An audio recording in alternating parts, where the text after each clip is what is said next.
तो good morning मेरे बच्चों, मैं हूं अर्पित शर्मा और आप मुझे जानते हो इको वाले सर के नाम से। तो लास्ट वीडियो में हम पढ़ चुके थे how to produce, what to produce, for whom to produce and हमने जान लिया था difference between micro economics, macro economics, positive economics, normative economics. चलिए, तो अब हम आ चुके हैं चैप्टर के बिल्कुल लास्ट टॉपिक पर। लास्ट टॉपिक का नाम है हमारा पीपीसी, पीपीसी। ठीक है, तो चलिए मेरे साथ। तो बेटा हम आ चुके हैं टॉपिक पे PPC, production possibility curve.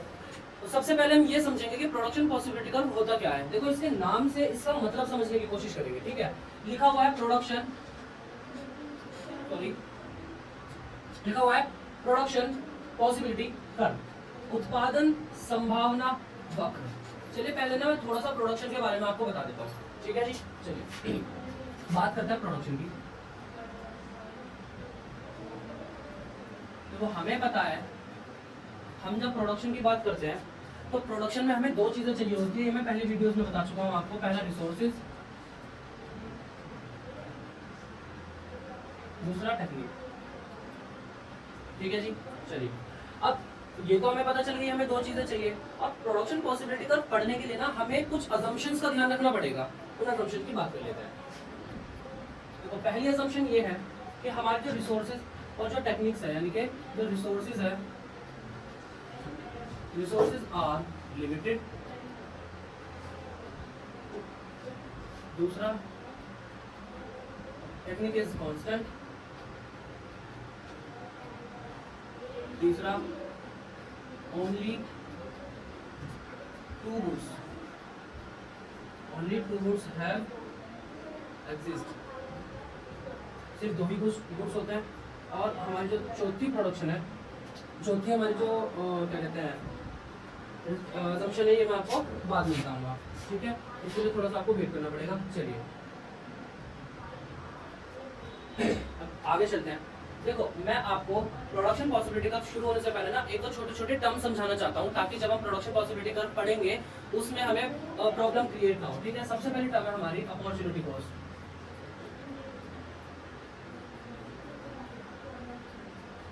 Opportunity cost, ठीक है जी।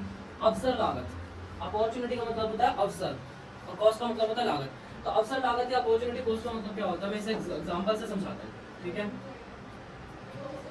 ये है मिस्टर एक्स और मिस्टर एक्स को 3 जॉब ऑफर हुई।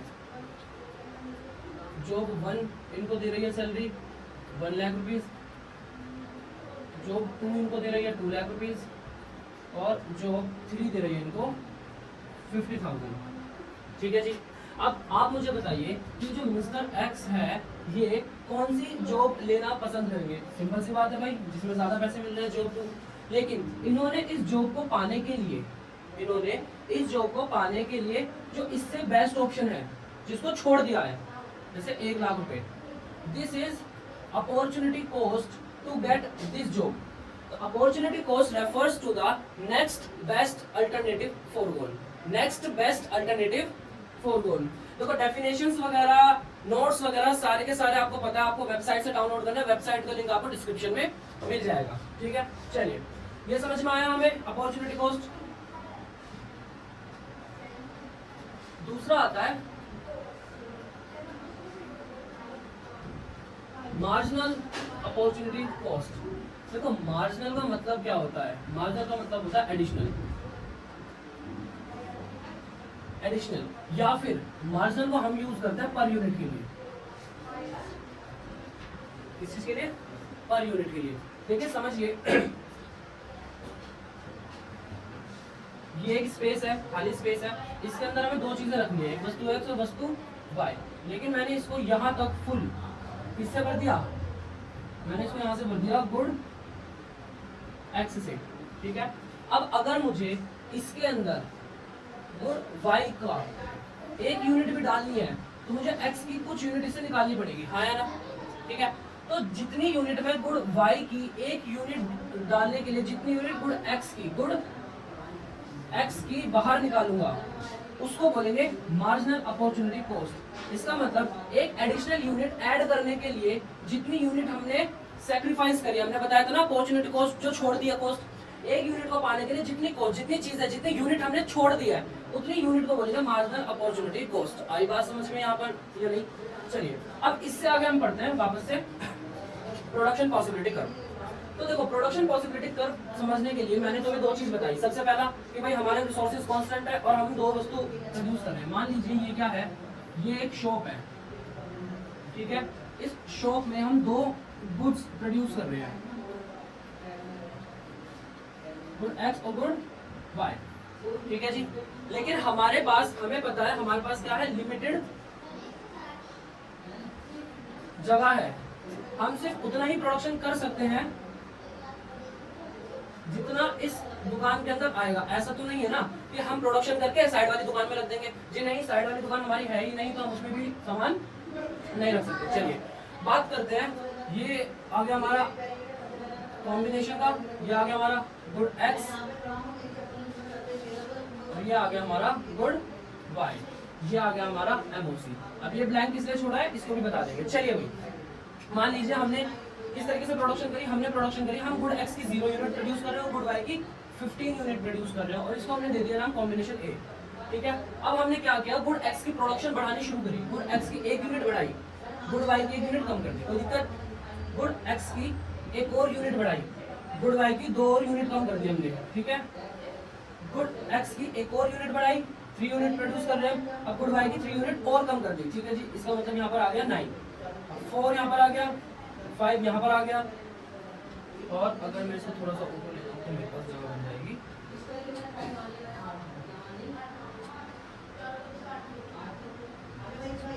इसकी 5 यूनिट प्रोड्यूस करें तो इसकी 0 यूनिट प्रोड्यूस करें, ठीक है जी। ये कॉम्बिनेशन हो गया बी, ये कॉम्बिनेशन हो गया सी, ये कॉम्बिनेशन डी, ये कॉम्बिनेशन ई और ये कॉम्बिनेशन एफ। यहाँ तक पता चला। चलिए अब थोड़ा सा इससे आगे चलेंगे।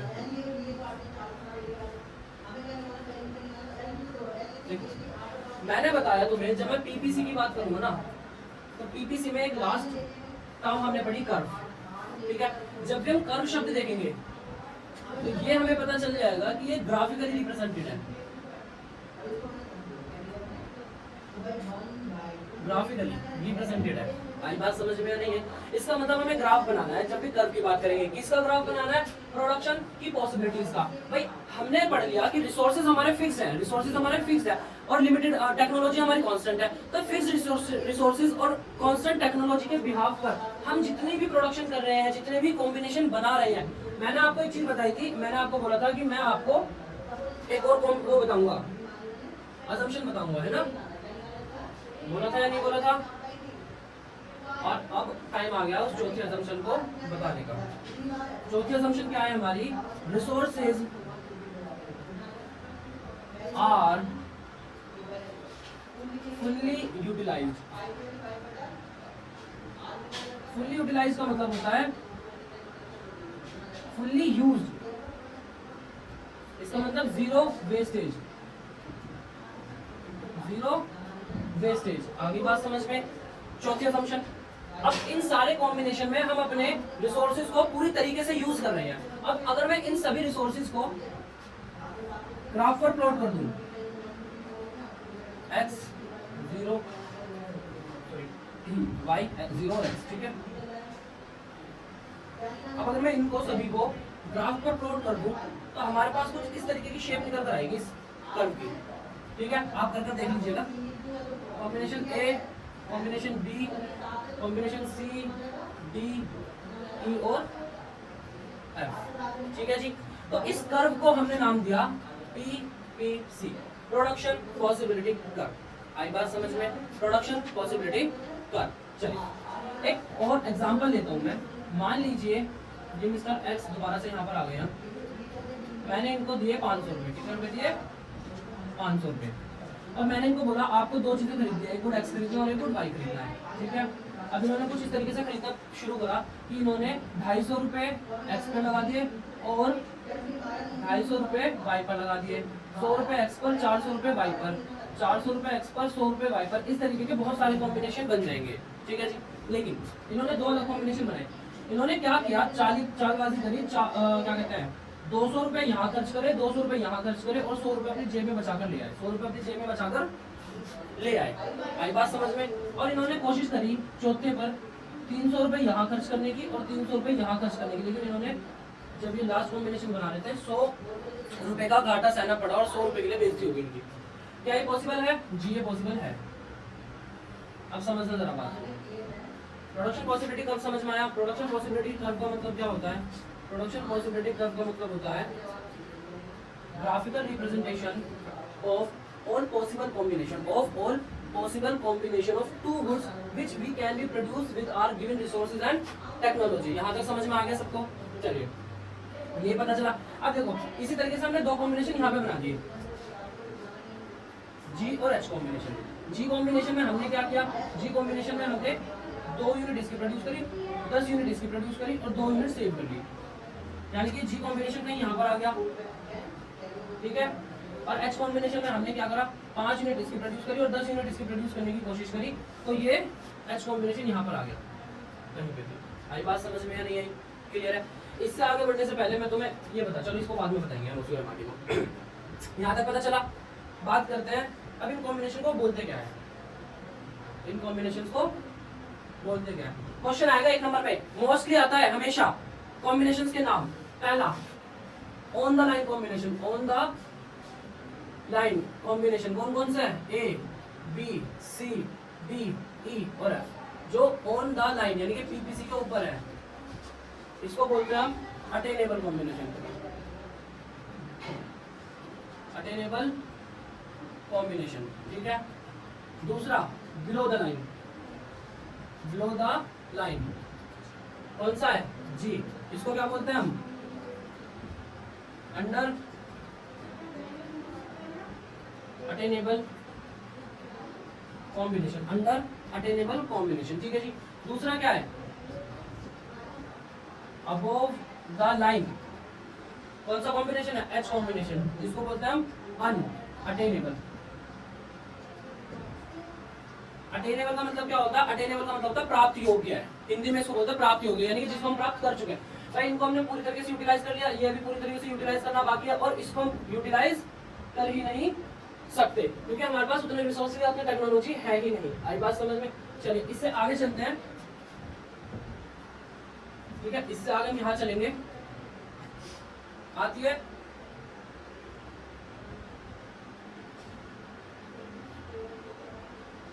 प्रॉपर्टीज।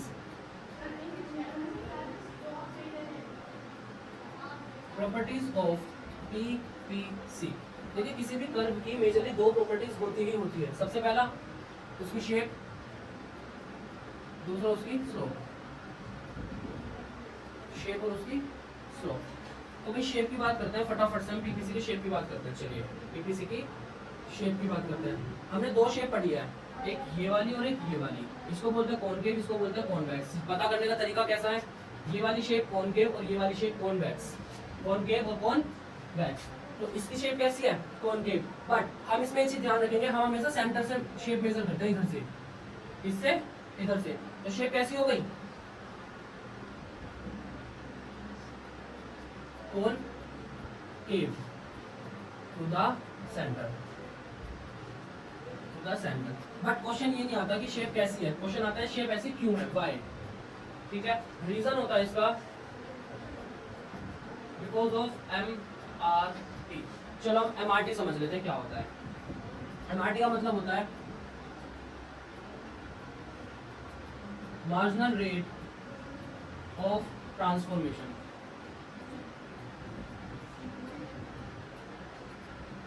मैंने आपको बताया था हमारे पास रिसोर्सेज क्या है? एक है। रिसोर्सेज क्या है? एक मतलब लिमिटेड है, ठीक है जी। हमें दूसरी वस्तु को प्रोड्यूस करने के लिए एक वस्तु को प्रोड्यूस कम करना पड़ेगा, हाँ या ना? और जब मैं इसको रेशो में लिखता हूं, जब मैं इसको रेशो में लिखता हूं MRT, फॉर्मूला होता है इसका delta loss over delta gain. और डेल्टा का मतलब क्या होता है भाई? चेंज। आई बात समझ में? तो लॉस में कितना चेंज हुआ है, गेन में कितना चेंज हुआ है। चलिए भाई यहाँ पर बनाते हैं नया कॉलम MRT, ठीक है। इसका मतलब जब मैं एक यूनिट को प्रोड्यूस करने के लिए दूसरी यूनिट को सैक्रिफाइस कर रहा हूँ और उसका जो सैक्रिफाइसिंग रेशियो, ट्रांसफॉर्मेशन रेशियो बन रहा है रिसोर्सेज का, उसको हम बोलते हैं एमआरटी, ठीक है जी। देखना मैंने 1 यूनिट को पाने के लिए कितनी यूनिट छोड़ दी, 1 यूनिट को पाने के लिए कितनी छोड़ दी, 2 3 4 और 5, ये हो गया हमारा एमआरटी। और एमआरटी कैसा है, इंक्रीजिंग। एमआरटी कैसा है, इंक्रीजिंग। और इंक्रीजिंग एमआरटी होता है, इसी वजह से पीपीसी की जो शेप है कैसी बनती है, वो कॉन्वेक्स बनती है। क्वेश्चन पूछा गया कई बार, क्या पीपीसी की शेप कॉनकेव हो सकती है या कांस्टेंट हो सकती है? जी हाँ, कॉनकेव भी हो सकती है अगर ये एमआरटी इंक्रीजिंग की जगह डिक्रीजिंग हो जाएगा। जी हाँ, कांस्टेंट भी हो सकती है अगर ये एमआरटी ना इंक्रीजिंग होगा ना डिक्रीजिंग होगा, सेम रेशियो में होगा। कैसा होगा, कांस्टेंट होगा। ठीक है जी, एक नंबर के 2 क्वेश्चन दिया। ठीक है, बात करते हैं एमओसी की। एमओसी का मतलब होता है मार्जिनल रेट ऑफ अपॉर्चुनिटी, यानी कि 1 यूनिट को पाने के लिए कितनी यूनिट सैक्रिफाइस की गई है। 1 2 3 4 5, ये रेशियो में होता है, ये यूनिट्स में होता है। सिंपल है, आगे चले इससे।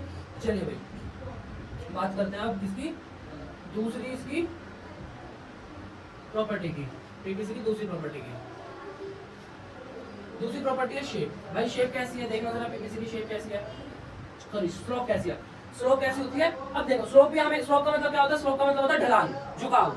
सेंटर से देखेंगे, सेंटर से कर्व सबसे पहले कहां है, यहाँ पे शुरू है कॉम्बिनेशन ए से, और धीरे धीरे कॉम्बिनेशन ई या एफ पर जो भी था खत्म हो रही है। ठीक है जी, ऊपर से नीचे की तरफ आ रही है, कैसी है, ऊपर से नीचे की तरफ, यानी कि डाउनवर्ड।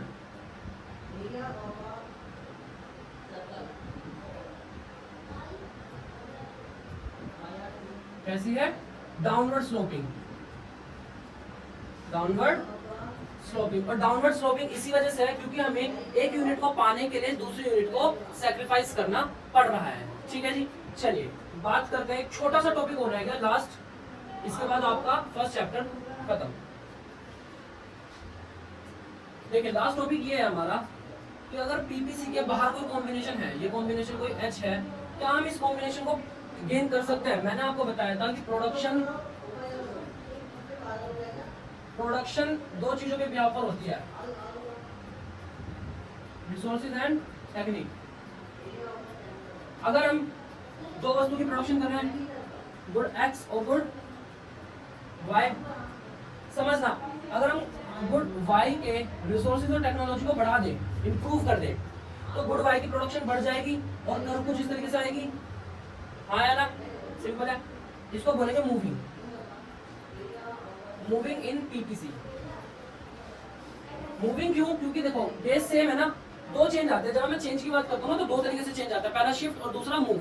शिफ्ट का मतलब होता है जब मैं किसी भी चीज को, किसी ऑब्जेक्ट को उसके बेस से हटा करके दूसरी जगह रख देता हूँ।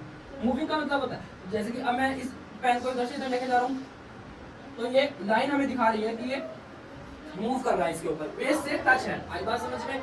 चलिए, और इसी तरीके से अगर गुड एक्स के, अगर इसी तरीके से क्या करें, गुड एक्स के रिसोर्सेज और टेक्नोलॉजी घटा दी जाए, मतलब आग लग गई फैक्ट्री में या खराब हो गई, तो प्रोडक्शन घट जाएगी और घटकर इस तरीके से कर्व बनेगी। ठीक है जी, अब दूसरी चीज आती है हमारे पास, शिफ्ट। अब शिफ्ट में क्या होगा, सिंपल है भाई, बहुत ही ज्यादा। ये रही पीपीसी। अब क्या हुआ, good X and good Y दोनों के ही केस में रिसोर्सेज और टेक्नोलॉजी को बढ़ा दिया गया, इंप्रूव कर दिया गया। तो भाई इसकी भी प्रोडक्शन बढ़ गई, गुड एक्स की भी और गुड वाई की भी प्रोडक्शन बढ़ गई। तो कर्व कैसी हो गई, शिफ्ट कैसी हो गई, शिफ्ट इन पीपीसी। तो अगर दोनों गुड्स के केस में रिसोर्सेज और टेक्नोलॉजी बढ़ रही है तो क्या होगा, शिफ्ट। और घट रही है, सेम चीज अगर घट भी जाएगी तो यहाँ से प्रोडक्शन हो जाएगी और यहाँ से प्रोडक्शन होगी। ये हो गई शिफ्ट। इसको बोलेंगे राइटवर्ड शिफ्ट, इसको बोलेंगे लेफ्टवर्ड शिफ्ट। जब भी कोई भी कर्व राइटवर्ड शिफ्ट हो रही होगी तो वो इंक्रीजिंग दिखाएगी, कोई भी कर्व लेफ्टवर्ड शिफ्ट हो रही होगी तो वो डिक्रीजिंग दिखाएगी। आई बात समझ में? ठीक है जी, तो यहाँ पर आपका पीपीसी का टॉपिक पूरा खत्म हो चुका है। अब इसके बाद हम मिलेंगे इस चैप्टर के सारे इंपॉर्टेंट क्वेश्चंस के साथ और उनकी एक्सप्लेनेशन के साथ। तब तक के लिए वीडियो को लाइक करिए, सब्सक्राइब करिए और पढ़ाई को चालू रखिए। All the best.